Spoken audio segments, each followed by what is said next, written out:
Friends, બાજરીના લોટમાંથી રોટલા તો આપણે હંમેશા બનાવતા હોઈએ છીએ, પણ આજે આપણે બાજરીના લોટમાંથી રોટલી બનાવીશું. અને એ પણ ફુલકા રોટલી, રૂ જેવી પોચી અને ખાવામાં એકદમ સોફ્ટ. અને જે રીતે આપણે ઘઉંના લોટની ફુલકા રોટલી વણીને બનાવીએ છીએ, એ જ રીતે વેલણથી વણીને બનાવીશું. તો ફ્રેન્ડ્સ, મારા વિડીયો તમને ગમતા હોય અને મારી ચેનલને તમે હજી સુધી સબસ્ક્રાઇબ ન કરી હોય તો પ્લીઝ જલ્દીથી સબસ્ક્રાઇબ કરી દેજો. તો બાજરીના લોટની રોટલી બનાવવા માટે લોટ આપણે કંઈક અલગ રીતે બનાવવાનો હોય છે.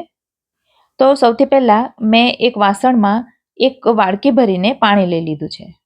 હવે આ પાણી ઉકળે ત્યાં સુધી આપણે એને ગરમ કરવાનું છે. હવે એમાં અડધી ચમચી જેટલું મીઠું ઉમેરીશું. મીઠું ઉમેરવું ફરજિયાત નથી. તમને ગમતું હોય તો ઉમેરવાનું, બાકી ન ઉમેરો તો પણ ચાલે. હવે એમાં 1 ચમચી જેટલું ઘી ઉમેરીશું. ઘીના બદલે તમે તેલ પણ લઈ શકો છો. હવે તમે જોઈ શકો છો પાણી સરસ રીતે ઉકળવા માંડ્યું છે.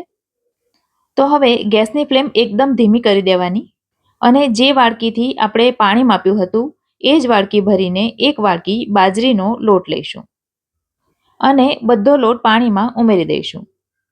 હવે ચમચીની મદદથી બધું સરસ રીતે મિક્સ કરી લેવાનું અને થોડું મિક્સ થાય એટલે ગેસ બંધ કરી દેવાનો. એટલે તમે જોઈ શકો છો આ પ્રકારનો બાજરીનો લોટ તૈયાર થશે. એની કન્સિસ્ટન્સી કંઈક આ પ્રકારની રહેશે. હવે એને ઢાંકીને 10 મિનિટનો રેસ્ટ આપીશું. હવે 10 મિનિટ પછી જોઈએ તો બાજરીના લોટનું આ મિશ્રણ સાધારણ ઠંડુ થઈ ગયું હશે. તો એને એક બીજા વાસણમાં ટ્રાન્સફર કરી લઈશું.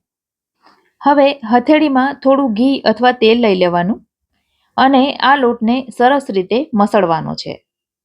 મસળવાથી લોટ એકદમ સ્મૂધ અને લીસો થશે અને વણતી વખતે પણ આપણને જરાય તકલીફ નહીં પડે. હવે આ સમયે જો તમને એમ લાગે કે લોટમાં પાણી ઓછું છે તો 1-2 ચમચી પાણી ઉમેરી શકાય અને લોટ વધારે પડતો ઢીલો લાગે તો 1-2 ચમચી કોરો લોટ પણ ઉમેરી શકાય. પણ અહીં આપણો લોટ એકદમ પરફેક્ટ છે. તો ફરી પાછો હાથને ઘી અથવા તેલવાળો કરી હવે એમાંથી આપણે લુવા તૈયાર કરીશું. ઘઉંના લોટની રોટલી બનાવવા માટે આપણે જે સાઈઝના લુવા તૈયાર કરીએ છીએ બસ એ જ સાઈઝના લુવા કરવાના. તો આ પ્રકારના એકદમ ક્રેક વગરના લુવા તૈયાર થશે. તો આ રીતે બધા લુવા પહેલાં તૈયાર કરી દેવાના અને ત્યાર પછી એને ઢાંકીને રાખવાના જેથી એ સુકાઈ ન જાય. તો તમે જોઈ શકો છો એક વાડકી લોટમાંથી 7 રોટલી તૈયાર થશે. હવે અટામણ તરીકે પણ આપણે બાજરીનો લોટ જ લઈશું અને જે રીતે આપણે ઘઉંના લોટની રોટલી વણીએ છીએ એ રીતે બાજરીના લોટમાં લુવાને રગદોળી દેવાનો અને પાતળી રોટલી તૈયાર કરવાની. આપણે ગરમ પાણીમાં લોટ બાંધ્યો છે ને એટલે લોટ એટલો સરસ ચીકાશ પકડશે ને કે રોટલી તમે ધારો એટલી પાતળી અને એકદમ ક્રેક વગરની તૈયાર થશે.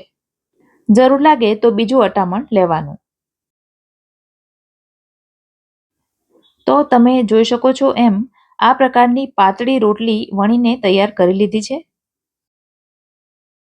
તો હવે આપણે એને શેકીશું. રોટલીને શેકવા માટે મેં લોખંડનો તવો ગરમ કરવા માટે મૂકી દીધો હતો. તમે ઈચ્છો તો નોનસ્ટિક તવો પણ લઈ શકો છો. તવો ગરમ થાય એટલે એના પર રોટલી મૂકી દેવાની અને એક તરફ અડધી મિનિટ જેવી શેકાય એટલે એને ટર્ન કરી દેવાની.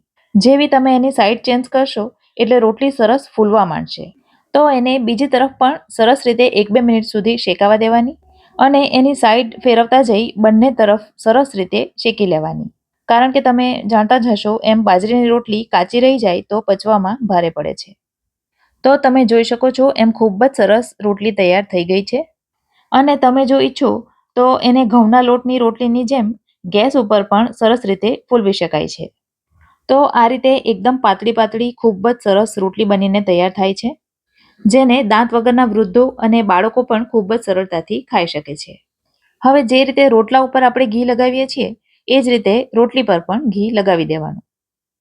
તો આ સરસ મજાની બાજરીની રોટલી બનીને તૈયાર છે અને તમે જોઈ શકો છો એકદમ સોફ્ટ અને એકદમ રૂ જેવી પોચી બને છે અને ઠંડી થયા પછી પણ એ એટલી જ નરમ રહે છે. તો રોટલીની મારી આ રેસીપી તમને ગમી હોય તો વિડીયોને લાઈક કરજો અને તમારા સર્કલમાં શેર કરજો. તો ફરી મળીશું આવી જ એક નવી રેસીપી સાથે. ત્યાં સુધી મને રજા આપો. આવજો.